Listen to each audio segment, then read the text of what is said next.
சிவ சிதம்பரம் ஜோதிடம் 12 ராசிகள் 27 நட்சத்திரங்கள்.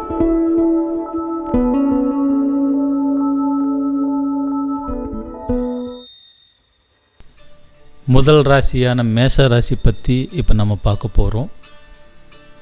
மேசராசிக்காரர்கள் பொதுவாகவே ஒரு தலைவனுக்கு தகுதியான கம்பீரம் உள்ள நபர்களாக இருப்பீர்கள்.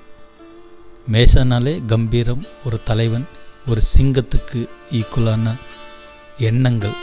ராசினாலே எண்ணங்கள் தான். அந்த எண்ணங்கள் தசா புத்தி இப்போ என்ன நடக்குது, உங்களுடைய எண்ணங்கள் எப்படியெல்லாம் ரியாக்ட் ஆகுது, அதுதான் உங்களுடைய எண்ணங்கள் எல்லாமே ஒரு கம்பீரமான ஒரு எண்ணங்கள், ஒரு கம்பீரமான ஒரு தலைவனுக்கு உண்டான தகுதி உள்ள நபர்களாக இருப்பீர்கள். கூட பிறந்த சகோதர சகோதரிகளிடம் உங்களுக்கு நீங்கள் அன்பு ரொம்ப காட்டுவீங்க. ஆனால் நீங்கள் காட்டுற அளவுக்கு அவங்க உங்களை புரிஞ்சிக்கலங்கிறது பல தடவை நீங்கள் வருத்தப்படுவீங்க. நம்ம இவ்வளோ அன்பு காட்டும், நம்மளை அவங்க புரிஞ்சிக்க மாட்டேங்கிறாங்களே அப்படிங்கிற ஒரு மனவேதனை அடிக்கடி உங்களுக்கு இருந்துகிட்டே இருக்கும். பொதுவாகவே மேசராசிக்காரங்க நிறைய பேர் ஈர்க்கும் அளவுக்கு அடுத்தவங்களுடைய கவனத்தை ஈர்க்கணும் அப்படிங்கிற எண்ணம் உங்கள்கிட்ட இருந்துகிட்டே இருக்கும்.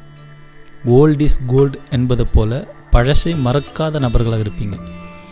உங்கள் முன்னோர்கள் விட்டு சென்ற ஏதாவது ஒரு பொருள், பழமையான பொருள்கள் பொக்கிஷம் மாதிரி பார்ப்பீங்க, அதுக்கு ஒரு மரியாதை செலுத்துவீங்க. அதே மாதிரி விவசாயத்து மேலேயும் நீங்கள் ஒரு மரியாதை செலுத்துவீங்க. எதிரிகள் கூடியே இருப்பாங்க. அதுக்கு மெயின் காரணம் என்னென்னா, நண்பர்களை நீங்கள் அவ்வளோ நம்புவீங்க. அப்போ அதில் யார் எதிரி யார் நண்பன் உங்களுக்கு புரிய மாட்டேங்குது. கவனமாக இருந்துக்கங்க. கூடியே தான் உங்களுடைய எதிரிகள் இருப்பாங்க. புதுசாக ஒரு வேலைக்கு நீங்கள் போனீங்க அப்படின்னா குறைந்த நாள்லேயே அந்த வேலையை நீங்கள் கற்றுப்பீங்க. படித்த படிப்புக்கும் செய்கிற வேலைக்கும் சம்மந்தம் இல்லாமல் தான் இருக்கும். இது பொதுவான விஷயமா எல்லாத்துக்கும் இருந்தாலும் மேசராசியில் பிறந்த நிறைய பேருக்கு படித்த படிப்புக்கும் உண்டான வேலை இல்லை. இருந்தாலும் நீங்கள் மிக டேலண்டானவங்க தான், இல்லைன்னு சொல்ல வரல. ஆனால் உங்களுடைய பிரச்சனை என்ன அப்படின்னா, உங்கள்கிட்ட ஒரு வேலையை கொடுத்தாங்க அப்படின்னா அந்த வேலையை முழுசாக நீங்கள் முடிக்கவே மாட்டீங்க.